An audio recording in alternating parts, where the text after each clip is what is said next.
The first light of November dawn broke cold over the San Juan Mountains, painting the snow-capped peaks in shades of rose and gold. Caleb Stone stood at his fence line, breath misting in the frigid air, studying the broken gate that hung crooked on its hinges. 4 years of mountain winters had warped the wood. 4 years since Rachel died. 4 years of making do, of patching instead of fixing proper. He ran his calloused hand along the split timber, feeling where moisture had penetrated the grain, where frost had worked its patient destruction.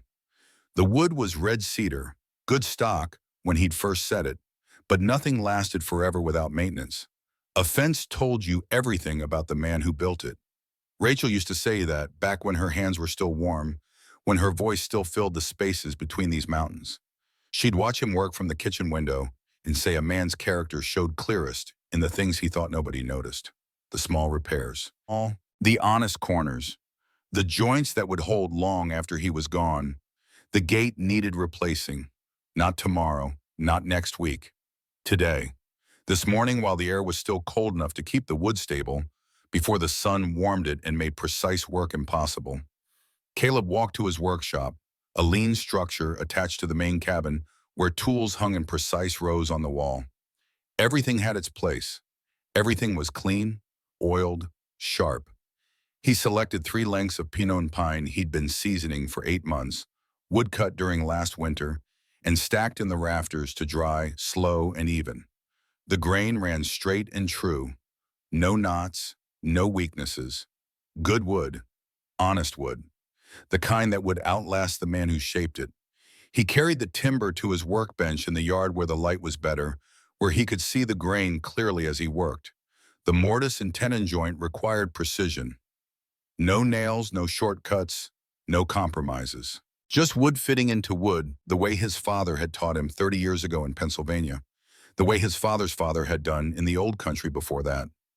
Knowledge passed down through generations, through hands that understood that quality mattered, that the work you did today would speak for you long after your voice went silent.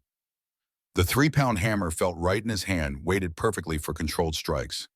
He'd forged it himself from railroad steel, shaped the handle from seasoned hickory. A tool made proper was a tool that lasted. He positioned his chisel, began the careful work of cutting the mortise, the square hole that would receive the tenon. Each strike of the hammer was measured, deliberate.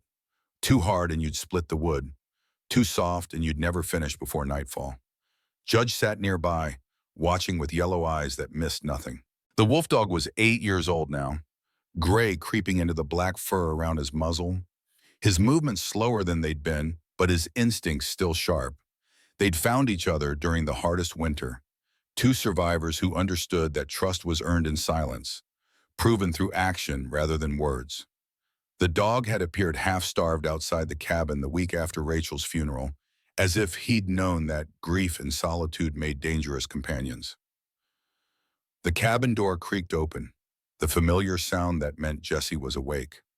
"Coffee's ready, Pa." The boy stood in the doorway, 12 years old and growing tall, already showing the height that would make him a big man someday. He held 2 tin cups that steamed in the cold air, careful not to spill. He'd learned to make coffee the way Caleb liked it, strong enough to strip paint, hot enough to burn going down. The boy was learning responsibility through small things, learning that reliability in the ordinary moments built the foundation for trust in the extraordinary ones. "Appreciate it, son." Caleb took the cup, savored the bitter heat. Jesse settled onto the chopping stump, his usual perch when he wanted to watch his father work. The boy was learning to be comfortable with silence, learning that some conversations happened through observation, through the transfer of knowledge that lived in hands and muscle memory rather than words. Most men talked too much, said too little. Jesse was learning the difference. "Why not just nail it?"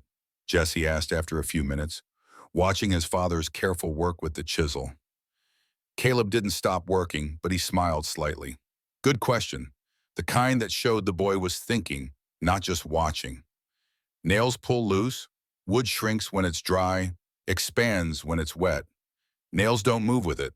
They work themselves free over time, leave the joint weak. But a proper mortise and tenon, cut right and fitted tight, it moves with the wood, breathes with the seasons, gets stronger as the years pass, not weaker. He positioned his chisel again, tapped carefully. The wood curled away in thin ribbons, revealing the clean, square hole beneath. Your grandfather built fences in Pennsylvania that are still standing 40 years later. Fences that his grandchildren's children will lean against someday, never knowing his name but trusting his work. That's the kind of craftsmanship that matters. The kind that lasts, the kind that speaks for you when you're long gone. Jesse leaned closer, studying the emerging joint with the focused attention Caleb encouraged. Ma used to say you could tell a man's worth by looking at his fence, whether he took shortcuts or did it proper. Caleb's hands stilled for just a moment. The boy rarely spoke of Rachel directly, keeping his grief private the way mountain people did. When he did mention her, Caleb knew to listen carefully, to honor the moment by giving it space. She was right about that. Right about most things, if I'm being honest. Your mother could see through to the heart of a person faster than anyone I ever knew. She'd look at a man's fence and know whether he'd show up when he said he would, whether he'd tell the truth when lying was easier, whether he'd stand his ground when trouble came calling. The boy nodded, absorbing this. Is that why you're fixing it today? Because she'd want it done right? Partly, but mostly because someday you'll have a son of your own. You'll need to teach him about proper joints and honest work, about fences that last. Can't teach what you don't know, can't pass down what you haven't practiced. They worked together in quiet communion, father and son, the morning sun climbing higher and beginning to burn the frost from the grass. Caleb showed Jesse how to cut the tenon, the protruding piece that would fit into the mortise. The boy's first attempt was clumsy, the angles slightly off. Caleb didn't criticize, just showed him how to correct it, how to use the plane to shave away the excess until the fit was perfect. Test it, Caleb instructed. Jesse tried to fit the pieces together. Too tight. The joint wouldn't seat properly. Frustration flickered across the boy's face. That's good, Caleb said. Better too tight than too loose. Now we just shave a fraction more, test again, work slowly, let the wood tell you what it needs. Judge's head snapped up suddenly, interrupting the lesson. The wolf dog rose to his feet in one fluid motion, ears forward, body rigid. A low growl rumbled deep in his chest. Caleb set down his tools immediately, moved his hand to the Springfield rifle that leaned against the workbench. Judge didn't alert without cause. 8 years together had taught Caleb to trust the dog's instincts absolutely. 40 seconds of absolute stillness. The forest had gone quiet. Even the birds had stopped singing. Then Caleb heard it too, faint but distinct. A woman's scream, distant but clear, carried on the wind from the North Valley. Jesse jumped up, eyes wide with sudden fear. Pa? The scream came again, cut short this time, choked off mid-cry.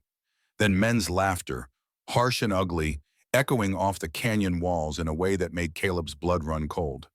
That kind of laughter meant cruelty, meant people finding entertainment in suffering. Caleb's jaw tightened.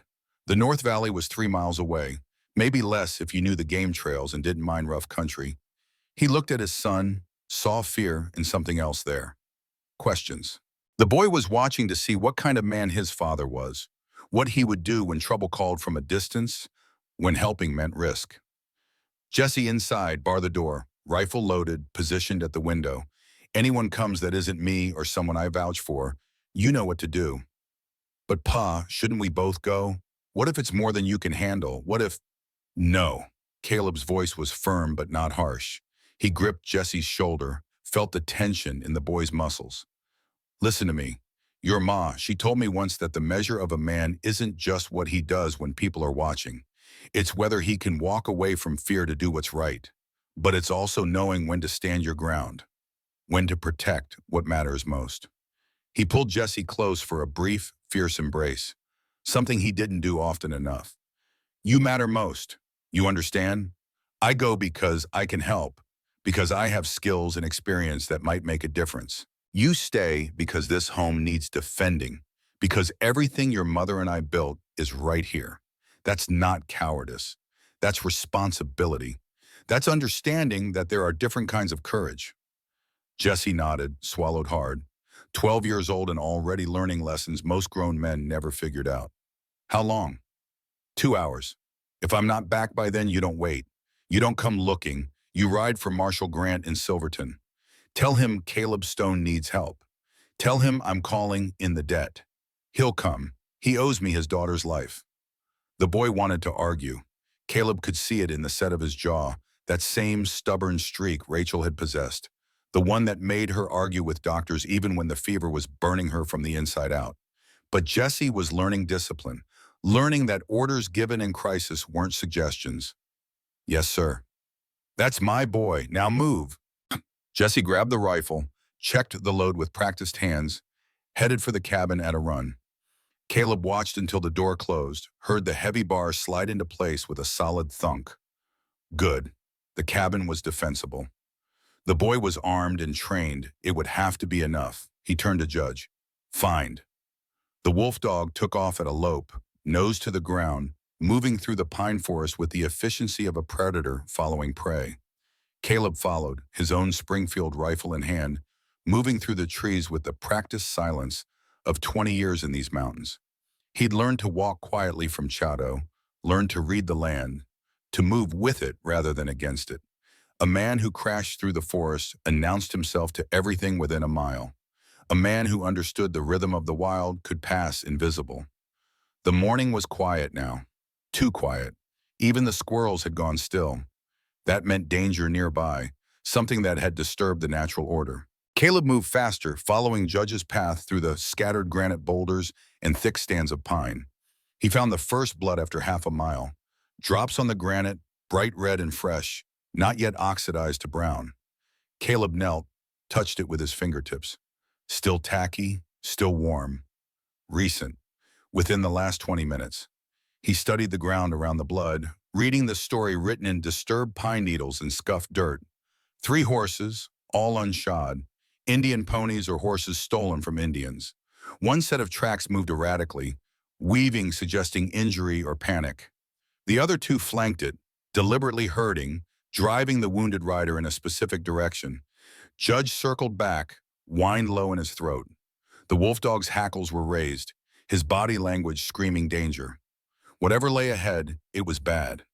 Caleb moved faster now, following the blood trail as it grew heavier. More drops, then smears on tree bark where someone had grabbed for support. He could hear voices ahead now, male voices, thick with alcohol and cruelty, the kind of voices that made decent people cross the street.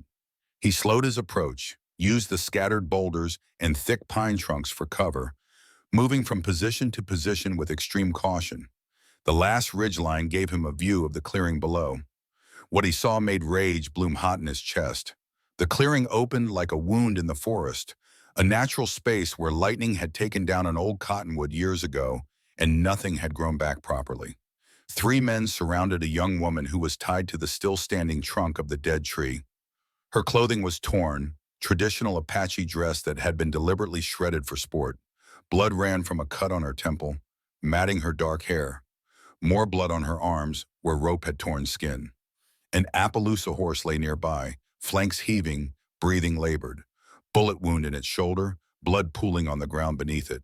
Beautiful animal, distinctive spotted coat now fouled with dirt and gore.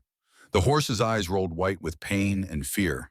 The 3 men were taking turns circling the woman, making comments that turned Caleb's stomach even from this distance. One of them, tall and thin, with a stringy beard and dead eyes, held a whiskey bottle in one hand and a knife in the other. Another was built like a bull, thick through the chest and shoulders, with the kind of muscles that came from hard labor and harder living. The third was young, maybe 20, hanging back slightly. Not participating actively, but not stopping it either, which made him just as guilty. The woman's eyes were defiant despite her situation. She didn't beg, didn't plead, didn't cry. That kind of strength was rare. Caleb had seen it before, in warriors who knew death was close but refused to give their enemies the satisfaction of fear. She held her head high, met their eyes directly, showed them nothing but contempt. Do whatever you want, mountain man. Her voice carried clearly despite the distance, strong and unwavering. I am Naomi of the Mescalero, daughter of Manuelito. I do not beg for mercy from dogs who have no honor. The bull-shouldered man backhanded her casually, the way you might swat a fly. Her head snapped sideways. Blood sprayed from her split lip, but she didn't cry out, didn't give him the reaction he wanted. Caleb's finger tightened on the trigger, but he held his fire. 3 against 1, with the woman directly in any potential crossfire. He needed better position, needed to separate them, needed patience. Rushing in would get everyone killed. Then he saw it. The belt at the woman's waist, partially hidden by her torn dress. Turquoise and silver work, distinctive pattern, geometric designs that mark specific clan affiliation. His breath caught in his throat. Chato's clan, Chato's people. The same silverwork Chato had worn had shown Caleb during those long months of recovery 8 years ago. The memory hit him like a physical blow. Winter of 1867. Caleb wounded badly, half his ribs broken from a grisly attack, stumbling through a blizzard more dead than alive. Chato finding him, carrying him on his shoulders for 3 miles to the Apache camp. 3 months of healing, of learning, of being taught to see the land end through different eyes. Chato teaching him to track like the Apache tracked, to read sign that white men walk past blind, teaching him about honor, about obligation, about the old ways that said a debt saved a life created bonds that transcended tribe or blood.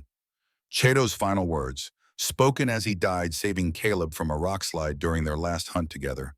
Take care of my people, mountain man. When the time comes, you remember. You remember what matters. The time had come. Caleb whistled, sharp and clear, the sound cutting across the clearing like a blade. Judge appeared at his side instantly, materialized from the shadows like a ghost. The 3 men below froze, hands moving toward weapons, searching for the source of the sound. Caleb stood, stepped out from behind the boulder, rifle raised and steady. He silhouetted himself deliberately against the sky, making sure they could see him clearly, see the weapon, understand the situation had changed. Step away from her. Do it now. His voice carried flat and cold across the clearing, the tone of a man who'd killed before and wouldn't hesitate to do it again. The tall, thin man with the knife reached for the pistol at his belt. Caleb's rifle cracked once, the shot echoing off the canyon walls. The whiskey bottle exploded in the man's other hand, spraying glass and cheap liquor across his face. Next one takes your shooting hand. The one after them takes your throat. Your choice how this plays. The bull-shouldered man was drunk enough to be stupid, mean enough to be dangerous. He drew fast, fired wild. The bullet whined past Caleb's ear, close enough to feel the wind of its passage. Caleb worked the bolt action smoothly, muscle memory from 1,000 hours of practice, put his next round into the dirt directly between the man's feet. Granite chips sprayed up, stung his legs. Last warning. Judge charged down the slope without command. 80 pounds of snarling fury moving faster than a man could track. The bull tried to swing his pistol around, but the wolf dog was already on him, jaws locked around his gun hand. The pistol fired into the air. Judge twisted, dragged the man down, repositioned to his throat. Just enough pressure to make breathing difficult, not enough to kill. Yet. The young one dropped his gun entirely, hands raised high. Don't shoot. Please, we're leaving. We're going. Not yet. Caleb descended the slope carefully, rifle never wavering from the tall, thin man who seemed to be the leader. You shot that horse? No answer. The man just stared at him with those dead eyes, calculating odds. Caleb nodded to Judge. The wolf dog tightened his grip on the bull's throat. The man made a strangled, gurgling sound, fingers scrabbling uselessly at the dog's jaws.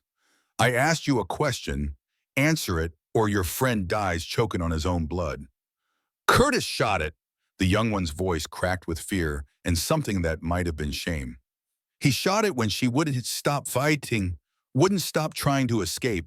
He said it didn't matter, said the bounty was for her, not the horse. Caleb studied the Appaloosa. The horse was clearly suffering, chest heaving with each labored breath, eyes rolling white with agony and terror. Beautiful animal, strong bloodlines visible in the conformation. Didn't deserve this end, dying slow in the dirt because men were cruel. Cut her loose. He gestured to Naomi with his rifle barrel. The tall, thin man hesitated, weighed his options. Now, before I change my mind about letting you keep those hands.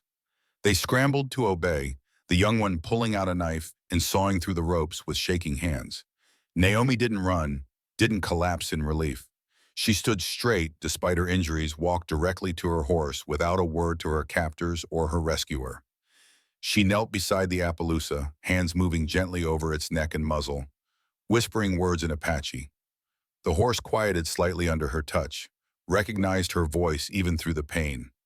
Sunka, shh, brave one, I am here now. He needs help, she said without looking at Caleb, still focused entirely on the animal. The bullet must come out or he will die from blood poison. He's done for, Curtis wheezed from beneath Judge's tongues, his voice strained and thin. Lung shot, just finish it and be done. Naomi's eyes blazed when she looked at him, pure hatred burning there. You know nothing of horses, white dog. You know nothing of healing, nothing of life. You only know destruction and death and the bottom of whiskey bottles.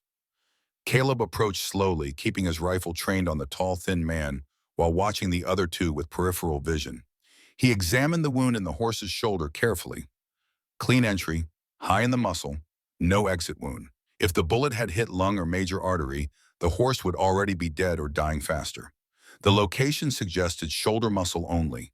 Painful, dangerous, but potentially survivable if they could stop the bleeding, extract the bullet, prevent infection.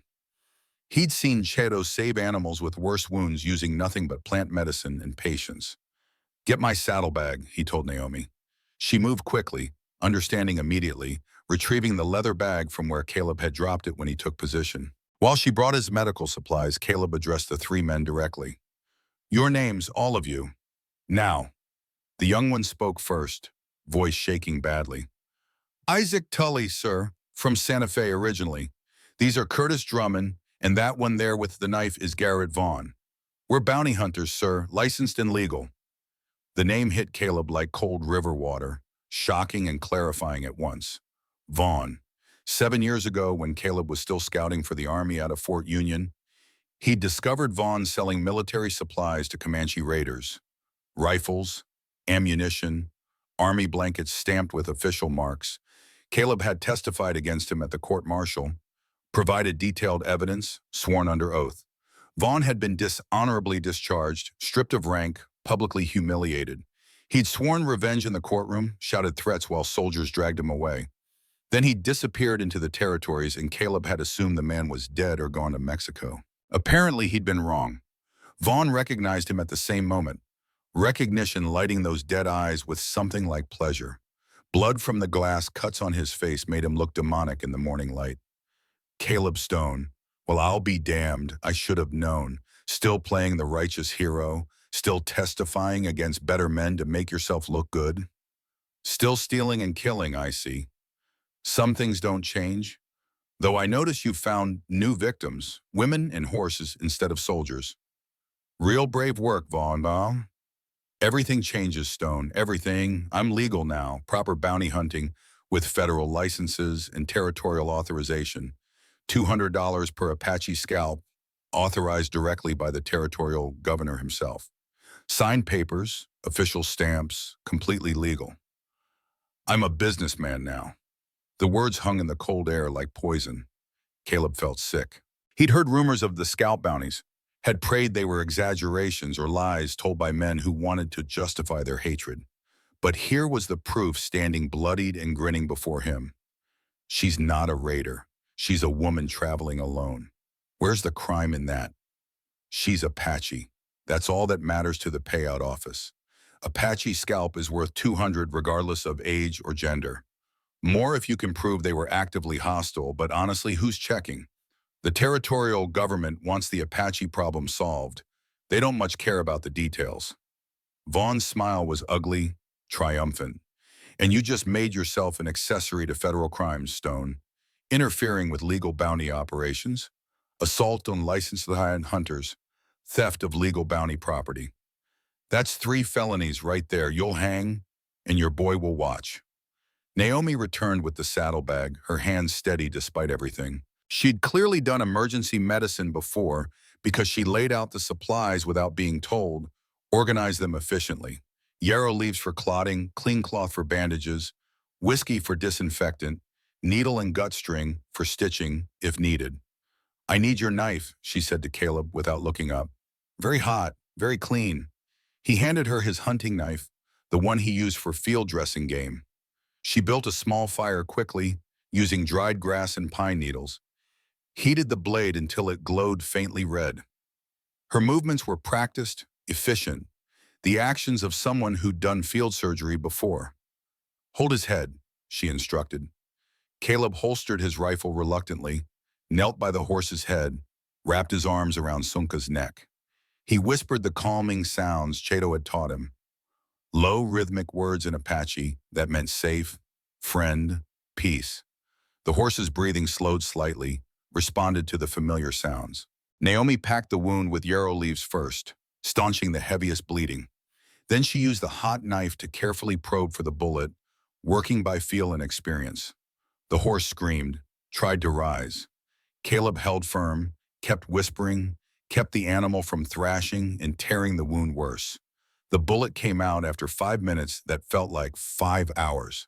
Small caliber, probably from a pistol. Flattened from impact with bone, but mostly intact.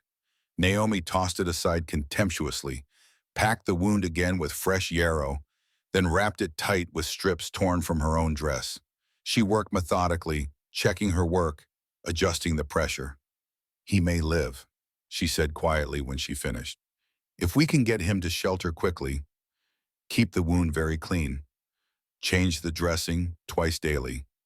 The fever will come tonight or tomorrow. That will be the dangerous time. My cabin is 3 miles south.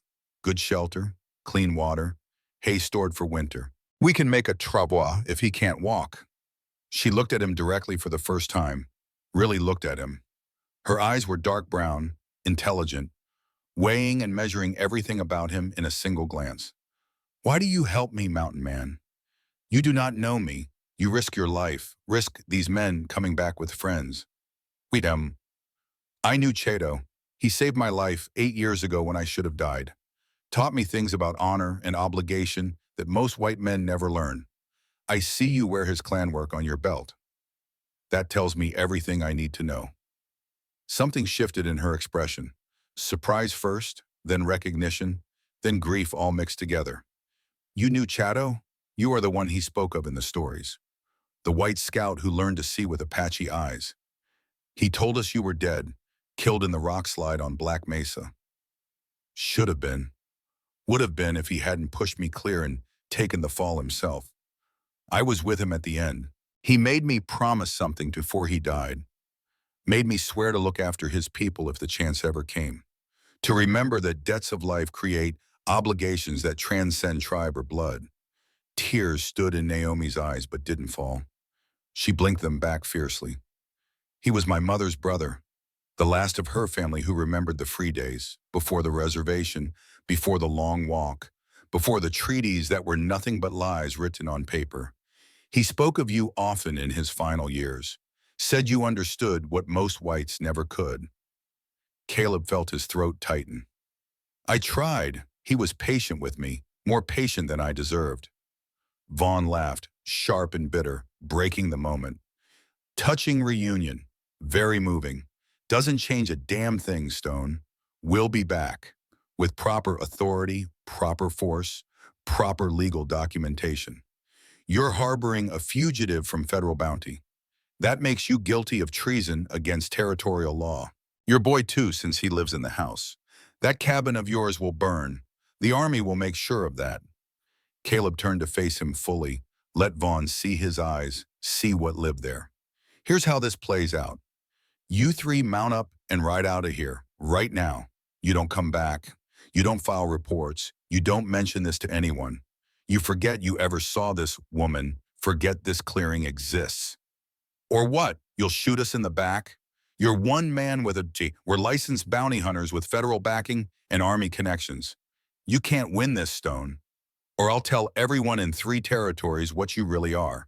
A coward who shoots horses and terrorizes women for money. A disgraced soldier who sells out his own people for profit. I'll make sure every saloon, every trading post, Every army fort knows that Garrett Vaughn runs with bottom feeders now. That the only way you can make money is by murdering people who can't fight back. I'll destroy what little reputation you have left. Vaughn's face went purple with rage. His hand twitched toward his gun. For a moment, Caleb thought he'd have to kill him. Not worth it, Isaac said suddenly, stepping between them. Garrett, please, let it go. We can find other work, other bounties. This one's not worth dying over. Listen to the boy, Caleb said quietly. He's got more sense than both of you combined. Slowly, reluctantly, Vaughn's hand moved away from his weapon. But his eyes promised murder, promised suffering, promised that this wasn't over. 3 days, he said softly, each word deliberate. That's how long before her people come looking, 3 days before her scouting party realizes she's missing, before they send warriors to find her. When they come, the army will respond with force. And when they do, I'll make sure everyone knows you're sheltering Apache raiders. Your boy, too. What's his name again? Jesse, isn't it? 12 years old? The threat hung in the air like poison gas. Caleb's finger moved to the trigger, pressure increasing slowly. One shot, end it here, end the threat to Jesse, to Naomi, to everything that mattered. The justification was perfect. Self-defense, protection of others. Any court would understand. But that wasn't justice. That was murder. And he'd sworn to Rachel on her deathbed that he'd never become what he hunted, never let the darkness take him no matter what came. Judge, release. The wolf dog backed away reluctantly, releasing Curtis's throat but staying close, ready to attack again if commanded. Curtis scrambled to his feet, grabbed his gun from where Judge had knocked it, mounted his horse with shaking hands. The 3 men rode out slowly, Curtis and Isaac leading, Vaughn walking his horse backward for the first 100 yards, eyes never leaving Caleb, that ugly smile never fading. 3 days, Stone, count them. Mark them off, because when I come back, I'm bringing hell with me. Legal hell, federal hell, the kind you can't shoot your way out of. They disappeared into the trees finally, the sound of hoofbeats fading slowly. Caleb waited until complete silence returned before lowering his rifle. His hands were shaking badly now, adrenaline and fear and fury all mixing together in his bloodstream. Naomi was back beside Sunka, checking the bandages with gentle hands. Your son, she said quietly. You spoke of him. How old? 12. Home alone right now, probably scared to death, watching the tree line with a rifle. Then we should go quickly. This horse can walk if we move slowly and support his weight. But the sooner he is sheltered, the better his chances. You trust me? You don't know me any better than I know you. For all you know, I'm worse than them. She smiled then, sad and knowing and infinitely weary. Chato trusted you. That is enough. He was the best judge of character I ever knew. And you had the chance to let them take me, to avoid all this trouble, to protect your son by doing nothing. You chose differently. That also tells me what I need to know about your heart. Getting Sunka to his feet took both of them working together. The horse was weak, trembling badly, but the bleeding had stopped and the wrapping was tight. They moved slowly through the forest, Caleb leading and watching for pursuit, Naomi walking beside her wounded horse and murmuring constant encouragement, Judge scouting ahead and doubling back to report. The 3 miles took nearly 2 hours of careful progress. Jesse was at the window when they emerged from the tree line. Caleb saw the rifle barrel track them, saw the moment the boy recognized his father and lowered the weapon. The door flew open. Pa, I heard shots. I thought. Jesse stopped mid-sentence, staring at Naomi and the wounded horse. Jesse, this is Naomi. She's hurt. Her horse is badly hurt. We're going to help them. I know you have questions. We'll answer all of them. But first, help me get this horse to the lean-to. The boy hesitated for only a heartbeat, then training took over. He grabbed ropes without being told, helped secure Sunka in the shelter attached to the barn. Caleb showed him how to prepare a fresh poultice using the same yarrow and asha root they used on their own animals when they got injured. Watch how she works, Caleb told his son quietly. This is medicine your ma would have known if she'd lived long enough to learn it. Old knowledge, important knowledge, the kind that might save your life someday. Jesse watched Naomi's hands with intense focus, the way she checked the horse's breathing, felt for fever, adjusted the bandages with infinite gentleness despite her own injuries. "You're bleeding," the boy said suddenly, noticing the cut on her temple for the first time. "Your head." Naomi touched the wound almost absently, seemed surprised to find it still oozing blood. "Inside," Caleb said firmly. "Both of you. Jesse, heat water in the big pot. Naomi, sit down before you fall down." She obeyed without argument, sinking into the chair by the fireplace. The weight of the morning seemed to hit her all at once. Her hands started shaking badly, delayed shock finally catching up. Caleb cleaned the wound carefully, exactly the way Rachel had taught him during their years together. Head wounds bled dramatically, but usually looked worse than they actually were. This one was deep, though, would need stitches to close properly.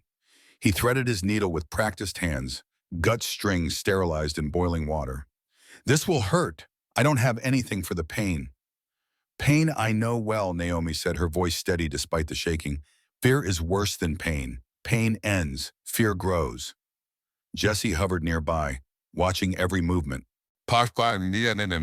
"So yeah, my palm. Who were those men, the ones you fired at?" "Bounty hunters. Bad men doing legal work, which sometimes makes them worse than outlaws. Outlaws know they're breaking the law. These men hide behind it. They'll come back." Caleb met his son's eyes directly. No point in lying. The boy deserved truth, deserved to understand the situation. "Yes, probably with more men, maybe with army backing. We've got 3 days according to their leader. Maybe less if they move faster than is expected." "Then why did you help her? Why bring this trouble to our home?" It was Naomi who answered, her voice quiet but rock steady despite the needle working through her skin. "Because your father made a promise to a dead man. Because honor matters more than safety. Because there are some things in this world worth risking everything for. Worth dying for if necessary." She reached into the medicine pouch at her belt, pulled out a battered photograph protected in oilcloth, handed it to Jesse with both hands like it was precious.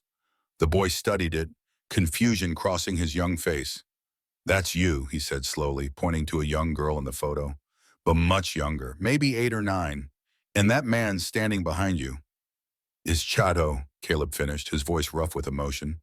"My friend, my teacher, the man who saved my life 8 years ago and taught me to see the world differently. Naomi's uncle, her mother's brother." Jesse looked at the photograph, then at Naomi, then at his father. Understanding dawned slowly across his face. "The stories you told me about the Apache warrior who taught you to track, who saved you from the grizzly and the blizzard. This was him? This was the man?" "Yes." "And she's his family? His blood?" "Yes." The boy was quiet for a long time, turning the photograph over in his hands, studying every detail. Then he nodded once, decisive and final. "Ma would have done the same. She believed in helping people, even when it was dangerous." Caleb's throat tightened painfully. 12 years old and already understanding things that most grown men never figured out in their entire lives. "You can have the bed," Jesse told Naomi directly, meeting her eyes. "Pa and I can sleep in the loft. It's plenty warm up there." Naomi's eyes filled with tears that finally spilled over. "Thank you, little warrior." "I'm not little," Jesse protested automatically. "And I'm not a warrior." "Not yet," she said gently, smiling through her tears. "But you have the heart of one already. That's where all warriors start. With the heart, the skills come later." They settled into an uneasy routine as the sun climbed toward noon. Naomi took the bed despite her protest that she could sleep on the floor. Jesse and Caleb climbed to the loft where they'd slept together through the worst months of Rachel's illness, where the walls still held memories of whispered prayers and desperate bargains with God that went unanswered. "You scared, Pa?" Jesse whispered in the darkness. "Terrified," Caleb admitted honestly. "More scared than I've been since your ma died. But sometimes being scared and doing the right thing are the same thing happening at once. You can be afraid and still act. That's what courage actually is. Your ma taught me that." "Tell me about her, about Ma, and what she said about fences." So Caleb did, his voice low in the darkness of the loft. He told Jesse about Rachel's wisdom, about how she could see the truth of people in their small actions, about how she believed that a man's character showed clearest Not in his grand gestures, but in the things he thought nobody noticed. The way he treated animals, the care he took with tools, the honesty in his corners when he thought nobody was watching. "That's why you were fixing the gate this morning," Jessie said slowly, understanding. Not just because it was broken, because she'd want it done right, because someday I'll need to know how. Because someday you'll have a son of your own. You'll need to teach him about proper joints and honest work, about building things that last. Can't pass down what you don't know. Can't teach what you haven't practiced. They drifted towards sleep slowly, exhaustion finally winning over fear. Outside, Judge patrolled the perimeter with tireless dedication. Downstairs, Naomi lay awake staring at the ceiling, wondering if her people would find her before Vaughn returned with his promised hell. And 3 miles north, in a camp by the river where the water ran fast over smooth stones, Garrett Vaughn sat by his fire cleaning his guns with meticulous care. Curtis was drinking heavily, the whiskey making him mean and stupid. Isaac was quiet, troubled, fingering the Bible his mother had given him before he left home. "We going straight to Fort Union?" Isaac asked finally, breaking the silence. Vaughn looked up from his pistol, smiled cold and calculating, the expression of a man who'd found all the angles. "Better than that, boy. We're going to make this completely official. Federal business, Army business, proper warrants, proper authority. By the time I'm done talking to the right people, greasing the right palms, Caleb Stone will be wanted for treason against the territorial government. His boy will be orphaned or hanged alongside him, and that Apache woman will be just another scalp on the collection wall in Santa Fe." He pulled out a territorial map, began marking positions with a piece of charcoal. 3 days until her people come looking. That gives us time to set everything up perfect. We'll have soldiers, federal marshals, proper warrants signed by judges. Stone's reputation won't save him this time. His skills won't matter when he's facing 50 armed men with legal authority. He'll learn that the world's changed, honor's dead. The only thing that matters now is who has the bigger gun and the better paperwork. Curtis laughed, harsh and ugly, already half drunk. "I want the boy. I want to see his face when we stretch his paw's neck. You can have whatever you want once Stone's dead, but we do this legal. We do this smart. No mistakes." Isaac said nothing, but his hand moved unconsciously to the pocket where he kept his mother's Bible and her last letter. The one that said, "Be a good man, make me proud, don't let the world make you cruel." The fire crackled and popped. The river rushed past, eternal and uncaring. Above them all, the stars wheeled in their ancient patterns, indifferent to the dramas of men and their small violences. Back at the cabin, Caleb lay awake listening to his son breathe, steady and peaceful, despite everything. 3 days. Vaughn had given him 3 days. Time to plan, time to prepare, time to decide how far a man would go to honor a promise made to the dead. He thought about Rachel, about her wisdom concerning fences and character. Thought about Chato, about his teachings on honor and obligation. Thought about all the people who trusted him to be better than circumstances required, to stand for something when standing was hard. Jessie slept beside him, innocent and brave, and deserving of a father who didn't flinch when trouble came calling. Downstairs, Naomi rested, trusting him to keep her safe. Outside, Judge patrolled, faithful unto death. The fence could wait. The gate could wait. Right now, the only thing that mattered was the breathing in this cabin. 3 lives depending on choices made in the moments ahead. 3 days to figure out how to keep them all alive. Somewhere in the darkness beyond the cabin walls, Judge growled low, sensing movement in the distant forest. Caleb's hand found his rifle, fingers wrapping around familiar wood and steel. Not tonight, he prayed to whatever God might still be listening. Give us tonight to rest, to gather strength, to prepare. Tomorrow would bring its own storms. Tomorrow would demand its own sacrifices.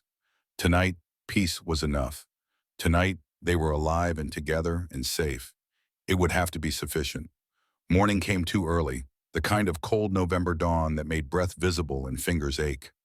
Caleb woke in the loft to unfamiliar sounds below. Soft footsteps, the creak of the stove door, the gentle clatter of cookware being moved with careful hands that knew their way around a kitchen but weren't familiar with this particular one. He descended the ladder quietly, found Naomi at Rachel's stove, moving slowly to favor her injured ribs. She'd found the cornmeal, the cast iron skillet, the jar of honey Rachel had made from wildflowers 2 summers before she died. The bandage on her temple was fresh, changed sometime in the night when pain had likely kept her awake. "You should be resting," Caleb said softly, not wanting to startle her. She turned, met his eyes without flinching. "I am not good at resting, a mountain man. And you fed me last night, sheltered me, risked everything for a stranger. I pay my debts. This is how my people were taught. Accept hospitality, return it when able. Your ribs are cracked, maybe broken. You need to heal. Ribs heal whether I sit or stand. Sitting just makes me think too much about what almost happened in that clearing." Caleb understood that. After Rachel died, he'd worked himself to exhaustion every day for months, anything to avoid the quiet moments when memory became too loud. He nodded, let her continue. The cornbread she was making smelled different from Rachel's recipe. Naomi had added something, herbs maybe, or mesquite flower. The scent filled the cabin with unfamiliar warmth. Jesse appeared at the top of the loft ladder, hair standing in all directions, eyes still heavy with sleep. He froze when he saw Naomi at the stove, in his mother's place, using his mother's things. Caleb watched his son's face carefully. Saw confusion there, maybe resentment, definitely uncertainty. "Morning, son." "Morning, Pa." Jesse descended slowly, kept his distance from Naomi. Not hostile, but not welcoming either. Just carefully neutral. They sat at the table, the three of them, eating in silence that felt heavy with unspoken things. The cornbread was good, different but good, flavored with something that might have been wild sage or desert herbs Caleb didn't recognize. Jesse took small bites, chewed slowly, said nothing. A single bark from outside, Judge's signal that someone approached, not threateningly. Someone approaching. Caleb was at the window instantly, hand on his rifle, body between the door and Naomi. Old habits from the war, from years of living in country where threats came without warning. A single rider coming from the south at an easy pace. Caleb relaxed slightly when he recognized the bay mare with the white blaze on her forehead. "It's Marshal Grant," he said. "Jesse, you stay here with Naomi. Keep the rifle loaded but out of sight. No point advertising we're ready for trouble." "Yes, sir." Caleb stepped outside, closed the door behind him, positioned himself on the porch where he could watch both the approaching rider and the tree line beyond. Ezra Grant was 52 years old, wore his marshal's badge like it actually meant something in a world where law and justice had divorced and gone their separate ways. He'd been a good man for as long as Caleb had known him, which was saying something in this territory. "Ezra." Caleb didn't offer his hand yet, didn't relax his stance. Even good men could be compromised, could be carrying messages they didn't want to deliver. "Caleb." Ezra dismounted, moved slowly, deliberately, hands visible. He understood the caution. "Got word late last night, wanted to ride out first thing, see how things stood." "What kind of word?" "The kind that says Garrett Vaughn rode through Silverton yesterday evening, drunk and talking loud. Said he'd be coming back here with federal warrants and Army support. Said he'd make sure you hanged for interfering with illegal bounty operations. Said your boy would watch. Said that Apache Woman would be scalped proper this time." The words settled in Caleb's gut like stones. He mentioned timing. 3 days, he said. Needs time to ride to Fort Union, talk to the right people, grease the right palms. Said the new commander there, Captain Harrison Ward, hates Indians enough to bend rules if the cause is right. Caleb's jaw tightened. He'd heard of Ward. Everyone in the territory had heard of Ward. The captain had lost his entire family to a Comanche raid 5 years back, came out of it with a hatred that burned everything it touched. Ward saw every Indian as personally responsible for his wife and daughter's deaths. Made him dangerous. Made him unpredictable. "Come inside. See for yourself what we're dealing with." They entered together. Naomi stood immediately, back straight, despite her injuries, meeting Ezra's gaze directly. The marshal's eyes took in the split lip that was starting to heal, the bandaged temple, the bruises darkening on her arms, the way she held her left side like breathing hurt. "Ma'am." Ezra removed his hat, spoke with genuine respect. "You hurt bad?" "I am healing, Marshal." Thanks to this man and his son, they saved my life when they could have walked away, could have protected themselves by doing nothing. Ezra pulled out a chair, sat heavily, suddenly looking every one of his 52 years. Caleb, tell me everything, from the beginning. Don't leave anything out. Don't shade it to make yourself look better. I need the truth if I'm going to help. So Caleb told it. The scream in the North Valley, following Judge's lead to the clearing, finding Naomi tied to the cottonwood tree, Vaughn and his men circling her like wolves around wounded prey. The shot that shattered the whiskey bottle. Judge taking Curtis down. The threats exchanged. Sunka's bullet wound. The promise made to Cheto 8 years ago that had led to this moment. When he finished, Ezra sat quiet for a long moment, turning his coffee cup in his hands. You know I have to follow the law, Caleb. Even when the law is wrong. Even when it makes me sick to my stomach. I know. Vaughn's got legal standing here. Those scalp bounties are real, signed into law by the territorial governor himself 6 months ago. $200 per Apache scalp, no questions asked about age, gender, or circumstance. They say it's to deal with raiders, but everyone knows it's just legalized murder. But legal murder is still legal. Legal doesn't make it right. No, it sure as hell doesn't. Ezra turned to Naomi. Ma'am, I need to ask you direct. Are you part of a raiding party? Have you or your people attacked settlers, stolen livestock, killed anyone in the past year? Naomi met his gaze without flinching. No, Marshal, I am not a raider. My people are not raiders. We are survivors trying to live on land that keeps shrinking, trying to follow rules that keep changing. I was scouting ahead for my band. We are moving from the reservation at Mescalero, seeking better land with written permission from Indian Agent Marcus Townsend at Fort Stanton. I rode ahead 3 days to find water sources, to mark safe paths, to make sure the route was clear. That is all. I am a daughter trying to help her people survive, nothing more. Ezra leaned forward. Agent Townsend at Fort Stanton. You said written permission? Yes, Marshal. Papers signed and stamped. My father Manuelito carries them. Where's your father now? Coming, with warriors. They should find me within 3 days, perhaps sooner if they were close when I was taken. They know the signs I leave, the markers only our people can read. Ezra's expression shifted, something like hope flickering there. If I can verify your story with Agent Townsend, if I can prove you're traveling with official authorization, that changes everything legally. Vaughn can't claim bounty on someone moving with government permission. The law protects you then. How long would verification take? Caleb asked. Telegraph to Fort Stanton. Wait for response. 2 days minimum, maybe 3 if Townsend's out in the field. Depends on how fast he gets the message and how fast he responds. We don't have 3 days. Vaughn said 3 days before he comes back with soldiers. Ezra stood, paced to the window, stared out at the mountains. There's something else you need to know. Something that makes this worse. Captain Harrison Ward, the new commander at Fort Union, he's not just another Army officer following orders. He's a true believer.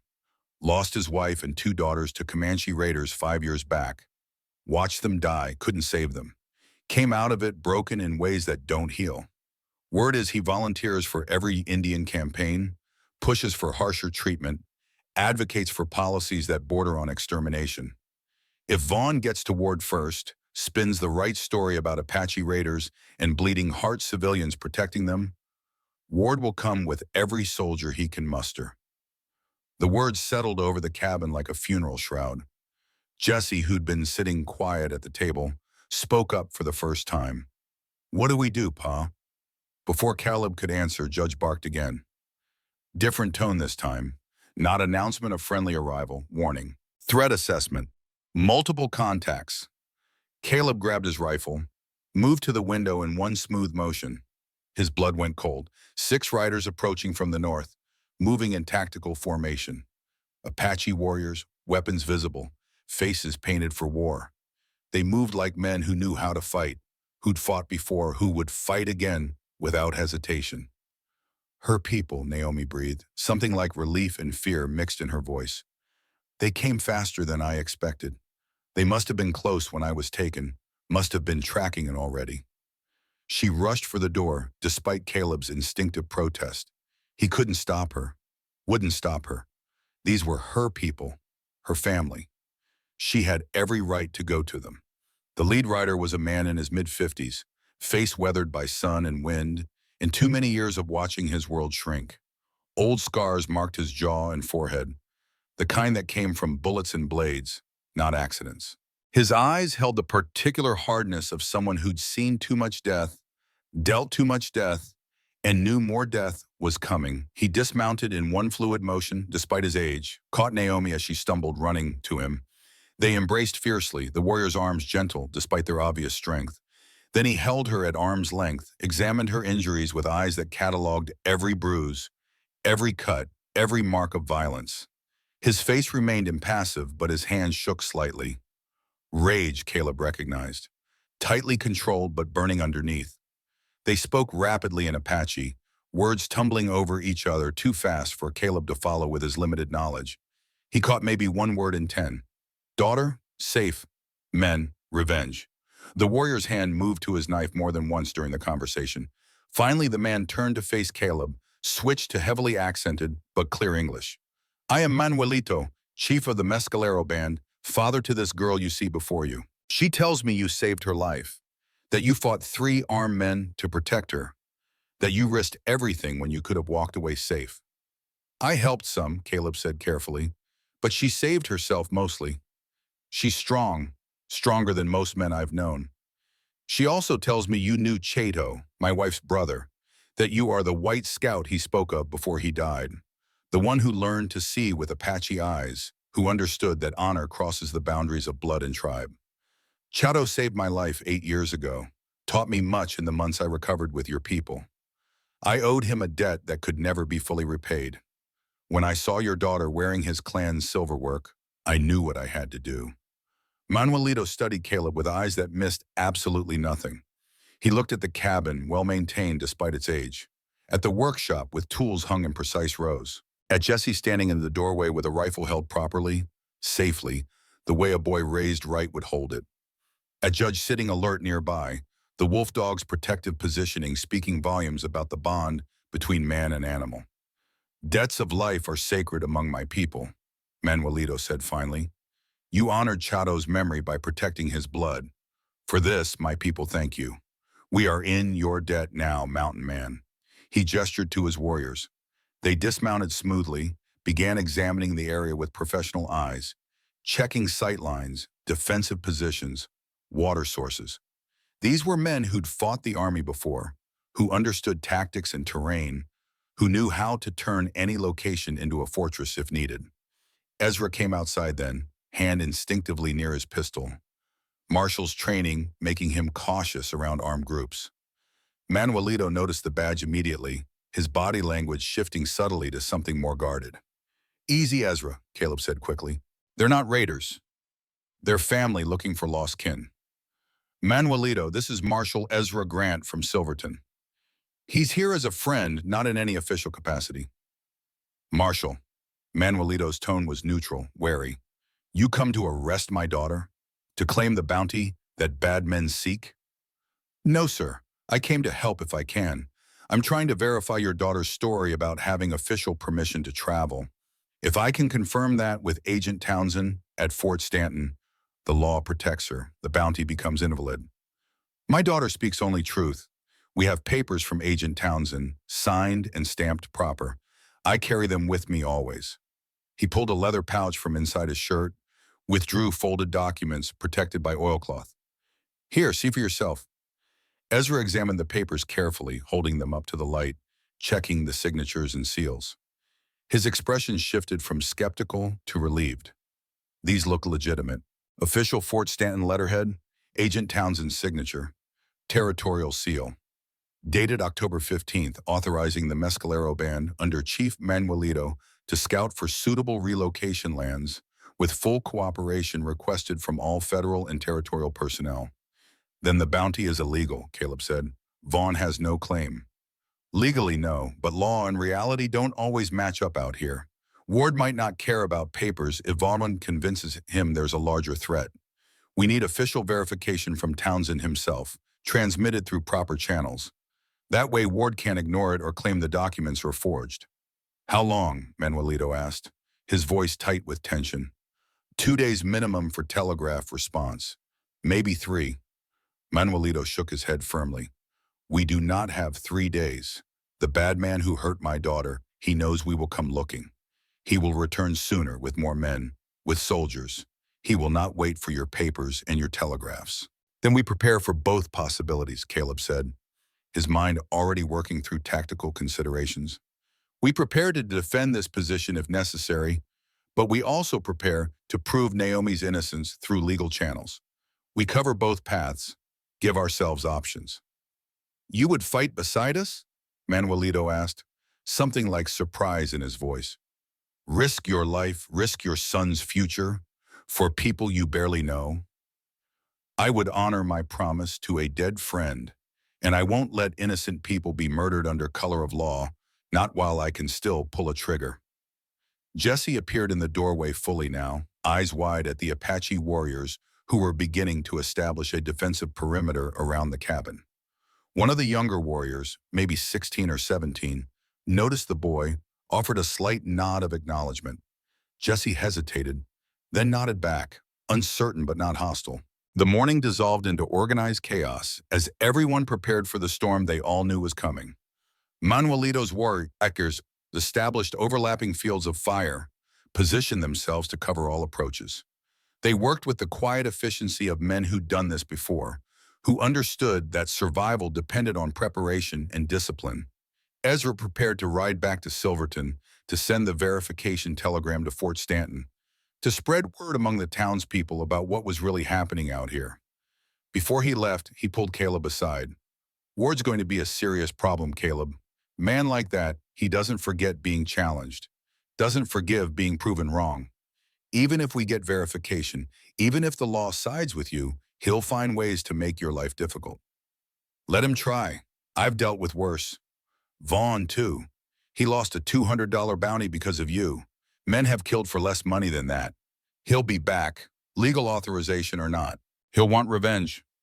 Then he can get in line. Seems like I'm collecting enemies faster than Jesse collects rocks. Ezra smiled grimly. Watch yourself. Watch your boy. And if things go bad, if shooting starts, you get Jesse out of here. You hear me? That boy's got his whole life ahead of him. Don't let him throw it away because adults couldn't solve their problems with words. Rachel made me promise the same thing before she died. It's a promise I intend to keep. Ezra mounted up, turned his horse south. I'll send that telegram today. Push Townsend for fastest possible response. With luck, we'll have verification before Ward arrives. With luck, this ends peacefully. And without luck? Without luck, you'd better be as good with that rifle as stories say. Because Ward will bring 30 soldiers minimum, maybe more. Even with Manuelito's warriors helping, those are bad odds. He rode off at a canter, disappearing into the pine forest. Caleb watched until he was completely out of sight, then turned back to the organized chaos around his cabin. Manuelito had divided his warriors into shifts, 2 on watch at all times, positioned high in the rocks with clear sight lines, 2 resting but ready to move instantly, 2 preparing defensive positions, gathering rocks for cover, clearing fields of fire. They worked without talking, communicated through hand signals and shared experience. Caleb showed them his workshop, his ammunition stores, his strategic thinking about how to defend the cabin if it came to that. Manuelito listened carefully, offered suggestions that showed deep tactical knowledge. They discussed overlapping fields of fire, fallback positions, ways to slow an attacking force without committing to a pitched battle they couldn't win. You fought in your white man's war, then? Manuelito asked as they worked. 4 years. Army Scout mostly. Some infantry work when they needed extra rifles. You fought well? Well enough to survive. That's all that matters in war. Not glory, not victory, just survival. This is true wisdom. My people learned this slowly, painfully. We fought for glory once, for honor, for the old ways. Now we fight only to survive another day, another season. It is not glorious, but it keeps our children alive. Jesse appeared with Dakota, one of the younger warriors, both boys carrying firewood they'd gathered from the forest. They worked together despite the language barrier, communicating through gesture and shared purpose. Caleb watched his son, saw him learning to see past difference, learning that courage and honor transcended tribe and blood. Your son has a good heart, Manuelito observed. He is afraid, I can see this in his eyes. But he works despite the fear. This is true courage. Not the absence of fear, but the choice to act righteously despite its presence. His mother taught him that. I just try not to ruin her work. Your woman, she has gone to the spirit world? 4 years now. Fever took her. I couldn't save her. Couldn't do anything but watch her slip away. Manuelito nodded, deep understanding in his eyes. My wife also passed to the other side. 10 years ago, soldiers shot her during the long walk to the reservation. She was carrying water for the children, moving too slowly because her legs were old and the path was hard. They shot her from behind. Said she was trying to escape. She was 63 years old and could barely walk. But they shot her anyway. The words hung heavy between them. Two fathers, two widowers, two men trying to raise children in a world that took more than it gave. The boy Jesse, Manuelito continued after a moment, he has fear in his eyes, but also courage. This is good combination. Fear without courage is cowardice that gets you killed. Courage without fear is stupidity that gets everyone killed. Fear with courage, this keeps you alive and honorable both. By noon, the cabin had been transformed into something defensible. Not impregnable, but prepared. Water barrels filled and positioned, ammunition counted and distributed, food stores inventoried, medical supplies organized. Every window had a rifle position with clear fields of fire. Every approach had someone watching. Jesse worked alongside Dakota all morning, the two boys developing a wordless communication. Dakota showed Jesse how to read tracks in ways Caleb had never taught him. Jesse showed Dakota the best places to find dry firewood, how to use the hand pump at the well. They were just boys, Caleb realized. 12 and 16, caught in adult conflicts, learning hard lessons about how the world actually worked versus how it should work. Afternoon brought unexpected visitors that made everyone reach for weapons before recognition set in. A wagon rolled up the trail, driven by a woman in her 40s wearing a plain dress and the kind of determined expression that said she'd made up her mind an argument would be wasted effort. Sarah Brennan ran the general store in Silverton, had for 20 years since her husband died in a mining accident.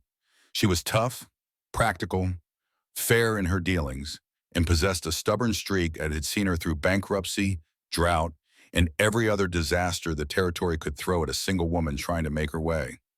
Beside her sat Reverend Thomas Cole, the elderly minister who'd buried Rachel 4 years ago, who'd baptized Jesse as an infant, who'd been part of this community longer than almost anyone could remember. He was 73 years old, moved slowly because arthritis had settled into his bones, but his mind was sharp and his moral compass had never wavered.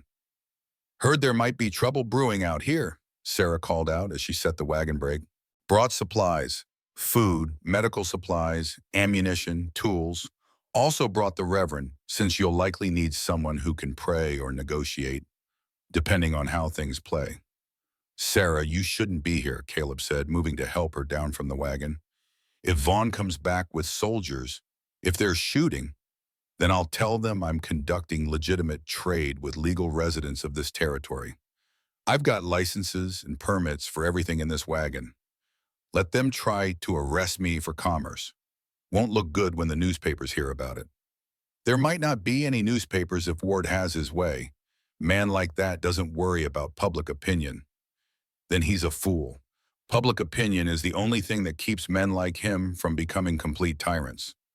Reverend Cole descended from the wagon more slowly, each movement careful and deliberate. Jesse rushed to help him, offered an arm for support. The old man smiled, patted the boy's shoulder with genuine affection. Jesse Stone, you've grown a foot since I saw you last, turning into a fine young man. Thank you, Reverend Cole. It's good to see you, sir. Caleb, I heard what happened from Ezra Grant this morning. Came to see if I could help somehow. I know I'm not much use in a fight anymore, but I've negotiated between Army and Apache before, back in the 60s when things were even uglier than they are now. Might be useful if it comes to talking instead of shooting. Not sure prayer will stop bullets, Reverend. Perhaps not, but sometimes the right words at the right moment can stop bullets from being fired in the first place. And if words fail, well, at least I'll be here to pray over whoever doesn't make it through. The grim humor broke some of the tension. They unloaded the wagon together, everyone working, even Naomi despite her injuries. Sarah had brought an impressive array of supplies: flour, beans, coffee, salt pork, dried apples. Medical supplies that included proper bandages, carbolic acid for disinfecting wounds, laudanum for pain, needles and thread for stitching, ammunition for 3 different calibers of rifle, tools including extra hammers, nails, wire for reinforcing defenses. Sarah, this is too much, Caleb protested. I can't pay for all this.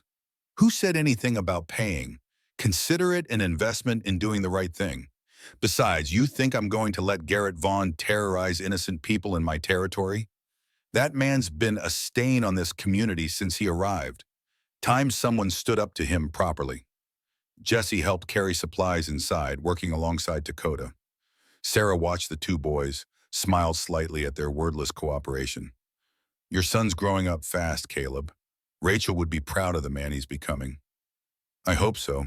Every day I hope so. She'd also approve of you helping that girl.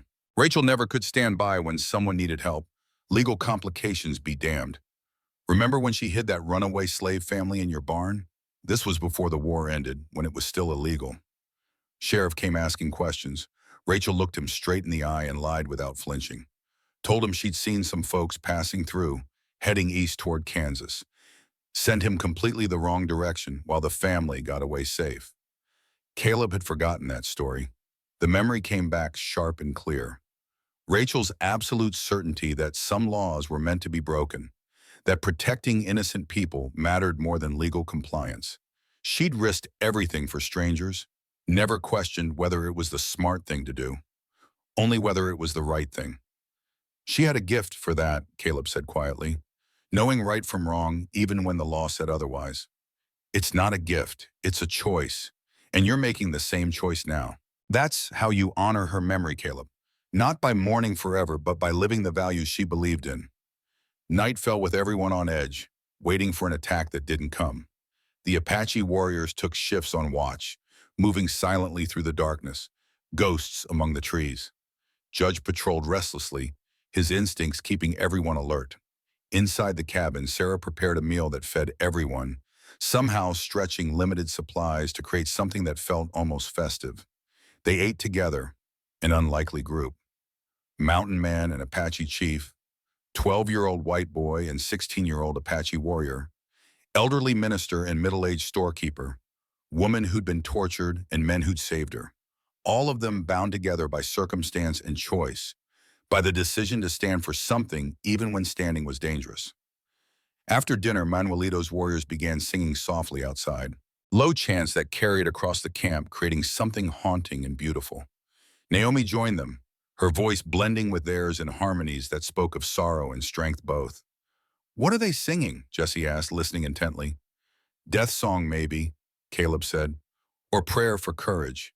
The Apaches sing before battle, helps calm the spirit, helps make peace with whatever comes. Are you scared, Pa? Everyone in the cabin went quiet, waiting for the answer. Terrified, Caleb admitted honestly. More scared than I've been since your mother died.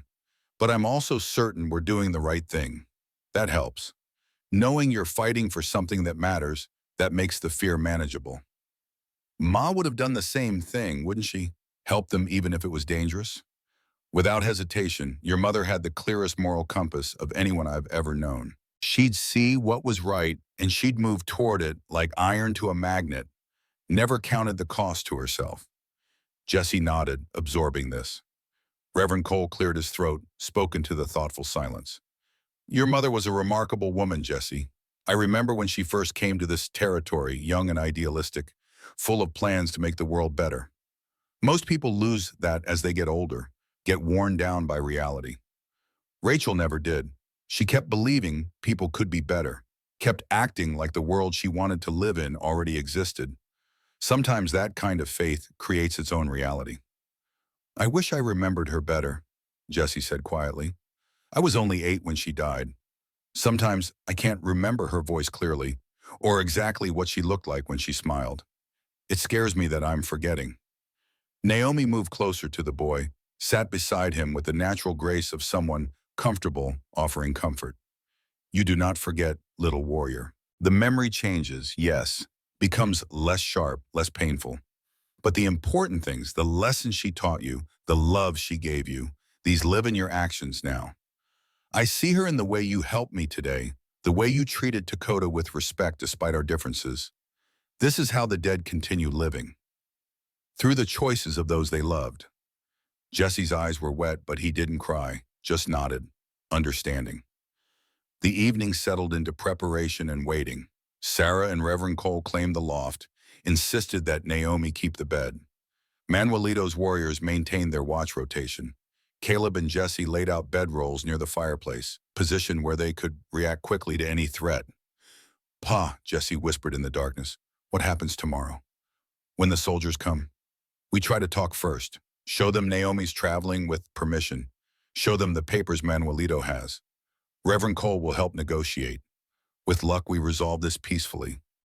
And if talking doesn't work? Caleb was quiet for a long moment, choosing his words carefully.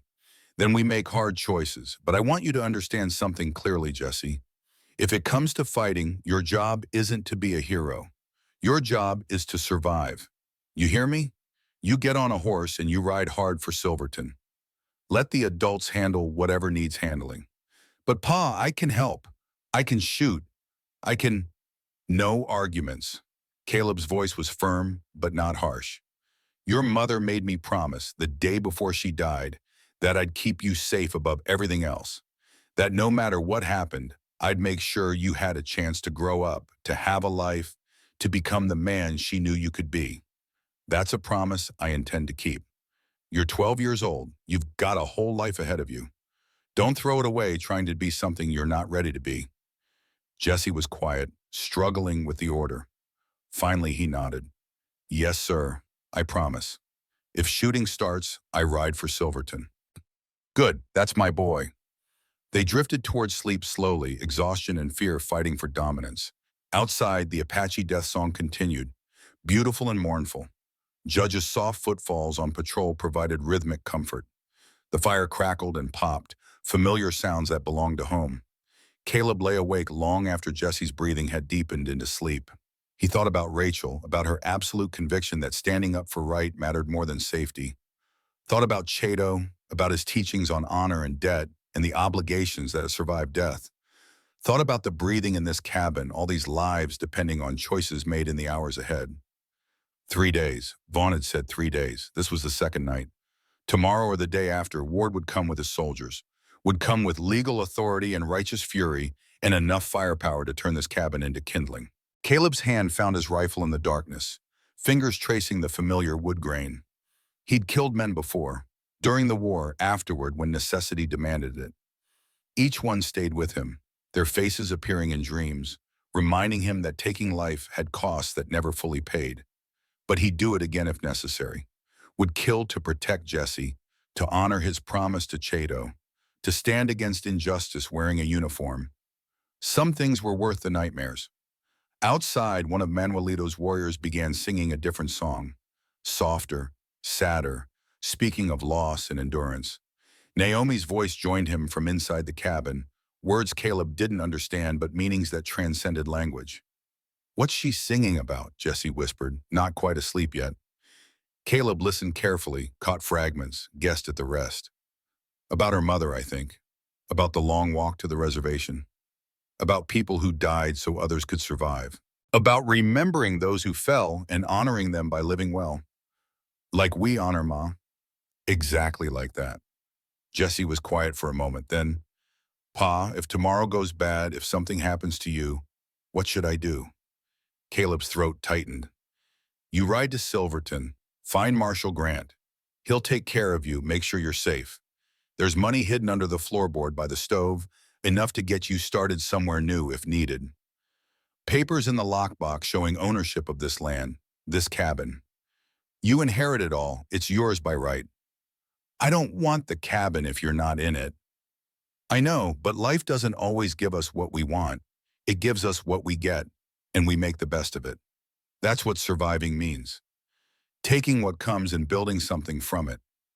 That's what Ma said when she was dying, that you and me would take what came and build something good from it. She was a wise woman. We should probably listen to her. Jesse managed a small laugh despite everything. They drifted towards sleep finally, father and son, while outside the warriors sang and the stars wheeled overhead, and the world moved toward whatever tomorrow would bring. Morning would come too soon. Morning would bring decisions and consequences and truths that couldn't be avoided. But for now, in this moment, they had peace, they had each other. They had the breathing of good people gathering strength for hard days. It would have to be enough. Dawn broke cold and clear on the third day, the kind of morning that made everything sharp-edged and brittle. Caleb woke to the sound he'd been dreading since this whole thing started. Horses, many horses, moving in formation with military precision, the rhythmic thunder of cavalry on the march. He was at the window before full consciousness returned, rifle already in hand, body moving on instincts carved deep by 4 years of war. What he saw made his blood run cold.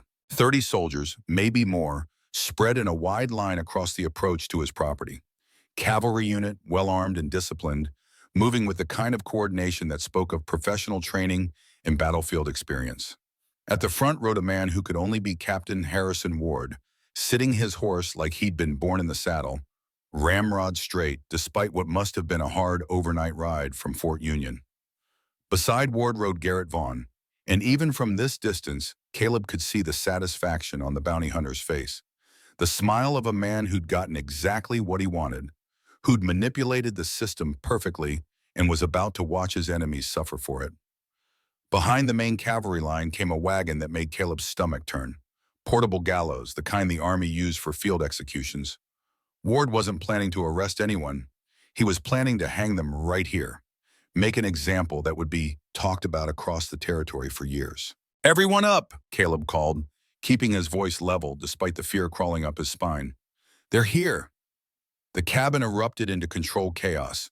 Manuelito's warriors moved to their positions with silent efficiency, years of fighting experience making every movement economical and purposeful. Sarah helped Naomi to the root cellar beneath the cabin, the hiding place they'd prepared for exactly this scenario. Reverend Cole positioned himself near the door, ready to step out and negotiate if given the chance. Jesse appeared at Caleb's side, rifle in hand, face pale but determined. "Jesse, no, we talked about this. You go to the root cellar with Naomi and Sarah." "I can help. I can shoot. I know how to." "You can help by staying alive." Caleb gripped his son's shoulders, looked him straight in the eyes. "This isn't discussion, son. This is an order. You get in that cellar and you stay there until either I come get you or Marshal Grant arrives. Those are the only two options. You understand?" Jesse's jaw worked, wanting to argue, but he'd been raised to respect his father's authority. He nodded reluctantly. "Yes, sir. I'll take care of them. I'll keep them safe." "That's my boy. That's exactly what I need you to do." Caleb watched his son descend into the root cellar, watched Sarah lower the trap door and cover it with the rug they'd positioned for concealment. 3 lives hidden below, 3 the lives that might survive even if everything above ground went to hell. Manuelito appeared at Caleb's shoulder, paint on his face now, the traditional markings of a warrior preparing for battle. "They bring the hanging tree," he observed quietly. "This Ward, he does not come to arrest. He comes to murder with legal words to make it acceptable." I was afraid of that. Man like Ward, he's not interested in justice. He's interested in revenge against every Indian who ever lived, because he can't get revenge against the specific ones who killed his family. This is the sickness of hate. It spreads from one target to many, makes all Apache responsible for the actions of some Comanche. This is how genocide begins, with good men doing evil things because they believe it serves justice. The cavalry stopped 50 yards out, far enough to be safe from rifle fire, but close enough to make communication possible. Ward rode forward alone, stopping 20 yards from the cabin. He was exactly what Caleb had expected. 50 years old, career soldier written in every line of his bearing, scars visible on his face and hands from battles fought across 2 decades. But his eyes were the telling detail.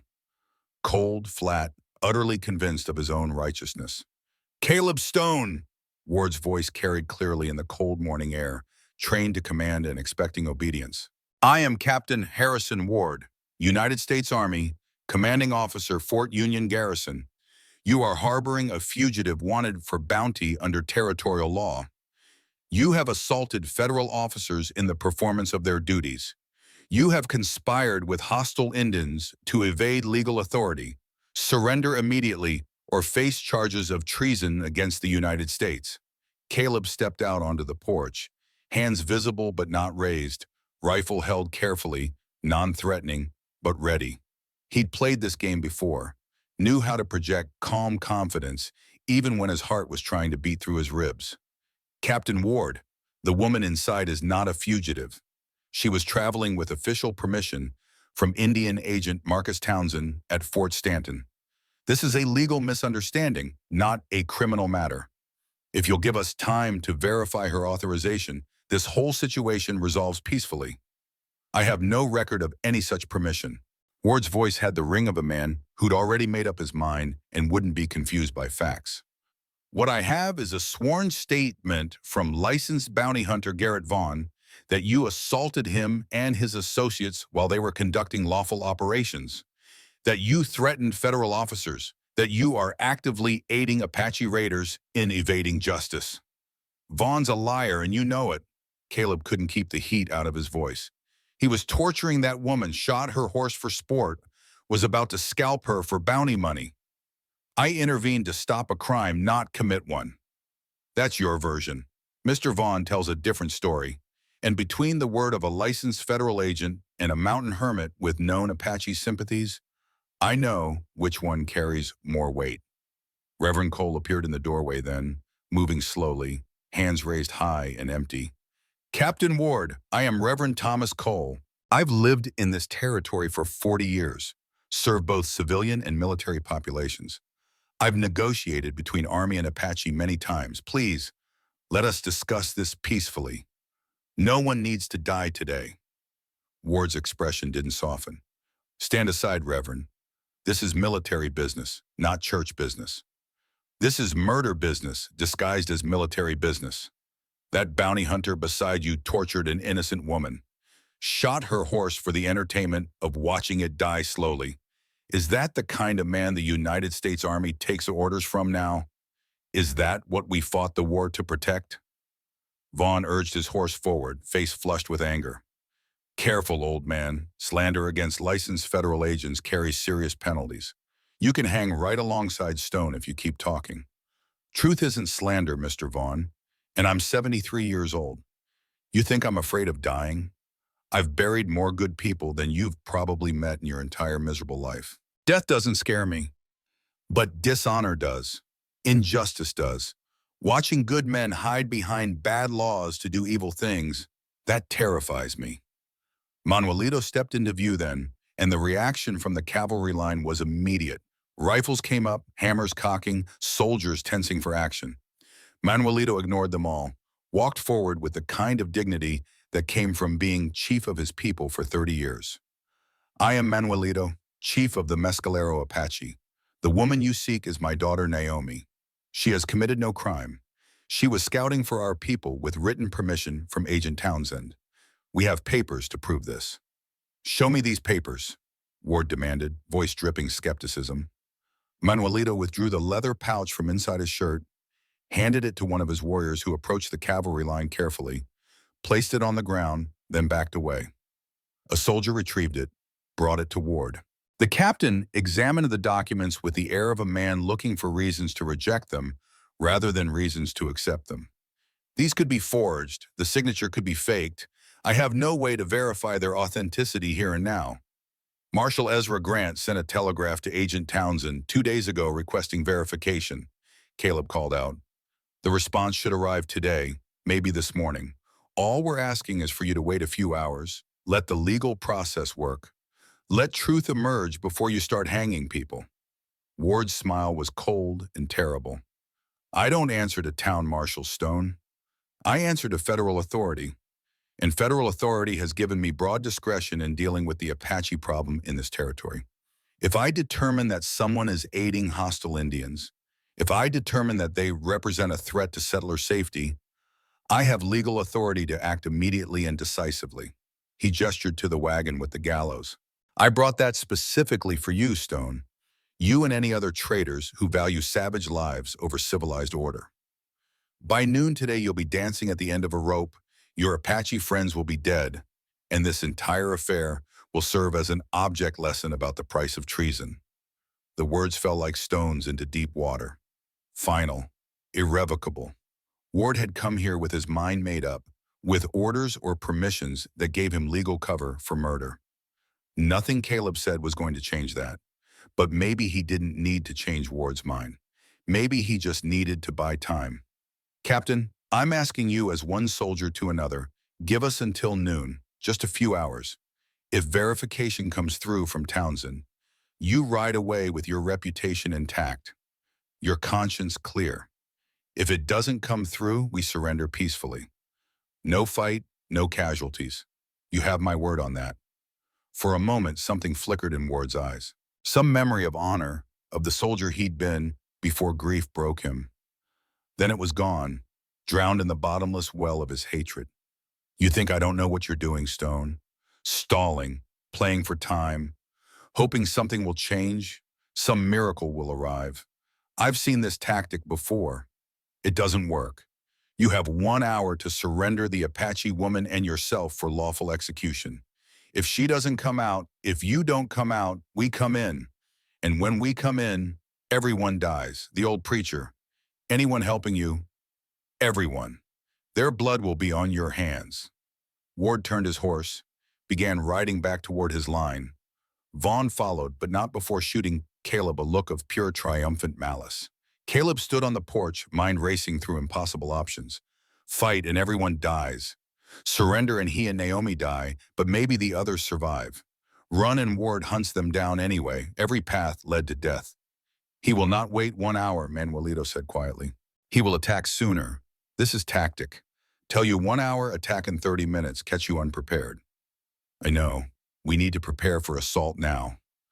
They moved back inside. Caleb opened the root cellar, found 3 pale faces looking up at him.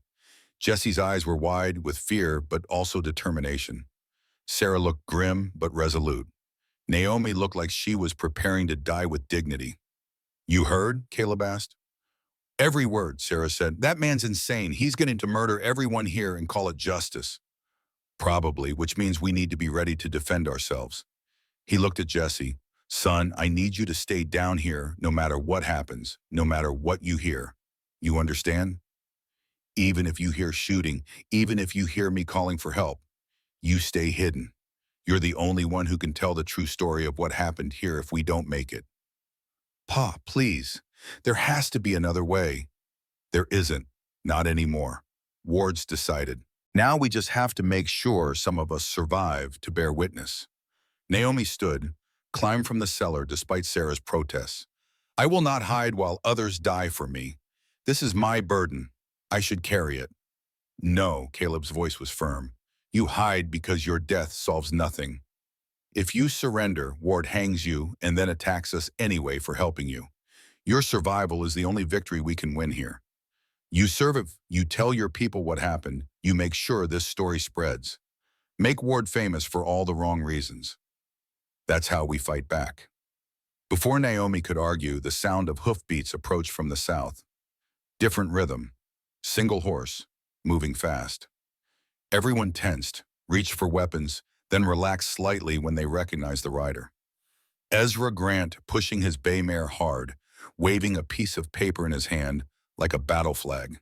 He rode straight through the cavalry line without stopping, ignored Ward's shouted orders to halt, pulled up at the cabin so hard his horse nearly sat down, vaulted from the saddle with the paper held high. Verification. Got the telegraph from Agent Townsend this morning. He was breathing hard, words tumbling out rapid fire. Naomi, daughter of Manuelito, authorized scout for Mescalero relocation. Permission granted in writing dated October 15, 1875. Travel authorized through New Mexico territory for purpose of finding suitable land for peaceful relocation. Not hostile, not wanted, not subject to bounty. Full cooperation requested from all federal personnel, including Army units.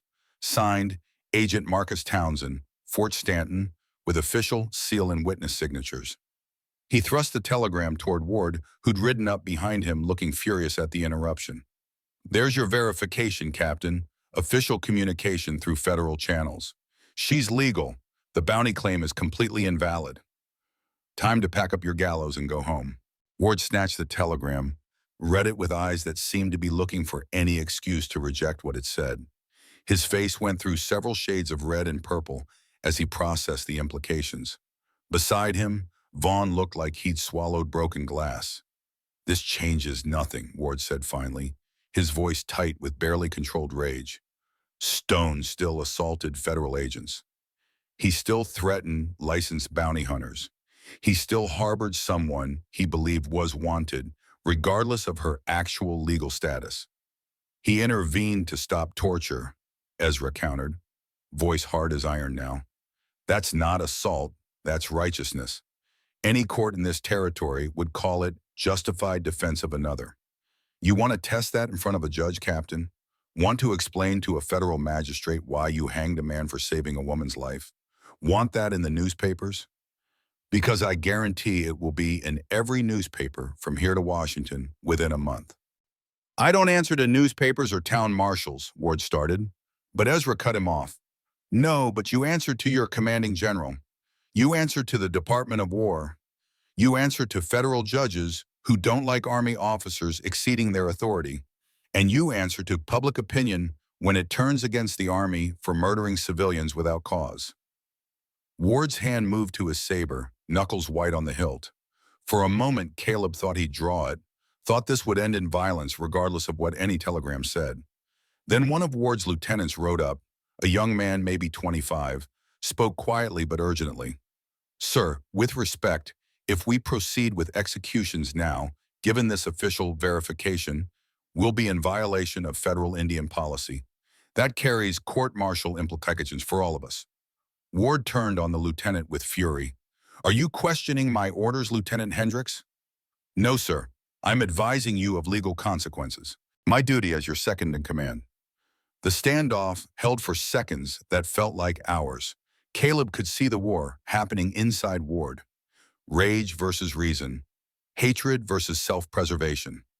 The desire to murder versus the reality of consequences. Finally, Ward yanked his horse's head around so violently the animal whinnied in pain. 1 hour, he spat. You have 1 hour to clear this property. The Apache, the woman, the marshal, all of you gone. If I see any of you in this area again, if I hear about any of you causing problems, I will find legal justification to arrest you. And next time, there won't be convenient telegrams to save you, understood?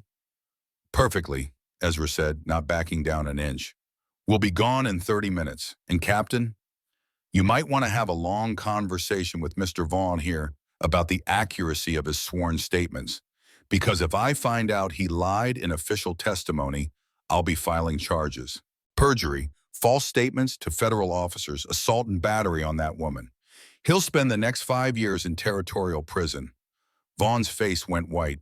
Ward shot him a look of pure contempt, then spurred his horse back toward the cavalry line without another word. The soldiers withdrew slowly, resentfully. Men who'd been promised action and got cheated out of it. The gallows wagon turned with difficulty, began the long journey back to Fort Union.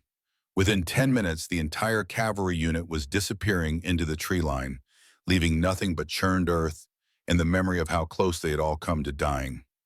A single rider broke from the departing column, turned his horse back toward the cabin. The soldiers didn't notice, too focused on their retreat. Isaac Tully dismounted quickly, 21 years old and looking somehow younger in the morning light. His hand went to his saddlebag, pulled out 2 items, his mother's Bible, worn from handling, and a folded map marked with careful notations. Mr. Stone, sir. His voice shook slightly. This is Vaughn's map. Shows where he planned to ambush you if the Army plan failed. Also has notes about who he bribed at Fort Union to get Ward's cooperation. which officers he paid to lie about Apache raids that never happened. And Caleb took the evidence carefully. Son, this could get you court-martialed. Or shot. Vaughn finds out you gave me this. He'll kill you. I know, sir. Isaac's hands trembled, but his voice steadied. But my ma raised me to be a good man, not a rich one. She said I should make her proud, not make her ashamed. I can't do that by staying quiet while murder gets called justice. He glanced back at the distant cavalry column, then met Caleb's eyes directly. Tell that Apache woman I'm sorry. For all of it. For not stopping Curtis and Vaughn in that clearing. For being too scared to do the right thing when it mattered most. Tell her some of us know the difference between law and justice, even if we don't always have the courage to act on it. Before Caleb could respond, Isaac mounted quickly and spurred his horse hard, racing to catch the column before they noticed his absence. Ezra examined the map and documents, whistled low. This is enough to put Vaughn in territorial prison for 10 years. Maybe get Ward investigated too, if we're lucky. Justice, Caleb said quietly, watching Isaac disappear into the distance. Sometimes it comes from the most unexpected places. Sometimes it takes a boy with his mother's Bible to remind men what honor looks like. Caleb stood on his porch, shaking so badly he had to lean against the support post. Ezra dismounted, came to stand beside him. That was closer than I'd like, the marshal said quietly. How'd you get the telegram so fast? I thought it would take another day at least. Townsend responded within hours of getting my message. Said he'd been worried about Naomi, that she was 3 days overdue from scouting. He was about to send warriors to search for her. When he heard what happened, he got furious, sent the verification immediately with orders for me to make sure she was safe. Manuelito appeared, embraced Ezra with the kind of respect reserved for men who'd proven themselves allies. You saved my daughter's life, Marshal. This debt we will remember. Just doing my job, making sure the law protects people instead of persecuting them. Sarah and Reverend Cole emerged from the cabin, helping Naomi up from the root cellar.